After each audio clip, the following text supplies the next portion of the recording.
ശരിക്കും നല്ല രീതിക്ക് റിലീഫ് ഉണ്ടായിരുന്നു. നമ്മൾ കുറച്ച് നാളായിട്ട് വെയിറ്റ് ചെയ്യുന്നുണ്ടായിരുന്നു എന്തെങ്കിലും ഒരു അനുകൂലമായിട്ടുള്ളൊരു ന്യൂസ് കൂടെ കേൾക്കാനായിട്ട്. അപ്പോൾ ഇന്ന് ഞാനും രാവിലെ എണീച്ച് വന്നപ്പോൾ മീഡിയ ത്രൂ ആണ് ഇത് അറിയുന്നത്, ഇങ്ങനൊരു ന്യൂസ് വന്നിട്ടുള്ളൊരു കാര്യം. അപ്പോൾ അവരുടെ ഈ ക്രൈംബ്രാഞ്ചിൻ്റെ ഒരു കണ്ടുപിടുത്തമായാലും നമ്മൾ അന്ന് എന്താണോ പറഞ്ഞിരുന്നത്, ഇപ്പം അച്ഛൻ പറഞ്ഞ പോലെ തന്നെ ഓഫ്കോഴ്സ് നല്ല രീതിക്ക് സിമിലാരിറ്റി ഉണ്ട് നമ്മൾ കണ്ടുപിടിച്ചതും അവർ കണ്ടുപിടിച്ചതും തമ്മിൽ.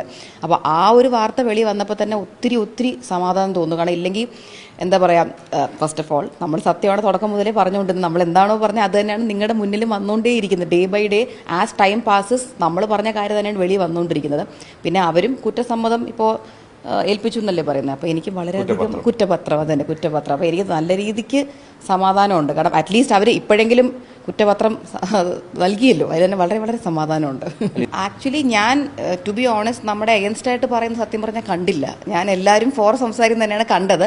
അത് മേ ബി ഞാൻ കൂടുതൽ അതിൻ്റെ പിന്നാലെ പോകാത്തത്, ഞാൻ ആ സമയത്ത് പ്രഗ്നൻ്റ് ആയിരുന്നു, എൻ്റെ ഡെലിവറി പോലും ആയിട്ടില്ലായിരുന്നു. അപ്പോൾ ഞാൻ മാക്സിമം സ്ട്രെസ് എടുക്കാതെ മാറി നിൽക്കുമായിരുന്നു. പിന്നെ നമ്മുടെ കൂടെ ഉണ്ടായിരുന്ന ഫ്രണ്ട്സ് ആയാലും ഫാമിലി ആയാലും എന്നെ ഫോളോ ചെയ്യുന്ന എൻ്റെ ഇൻസ്റ്റഗ്രാമിലുള്ള എൻ്റെ ഫാമിലി ആയാലും യൂട്യൂബ് ഫാമിലി എല്ലാവരും എൻ്റെ കൂടെ നിൽക്കുന്നതായിട്ട് തന്നെയാണ് എനിക്ക് ആ സമയത്ത് ഫീൽ ചെയ്തത്. ഇപ്പോഴും അങ്ങനെ തന്നെയാണ് ഫീൽ ചെയ്യുന്നത്.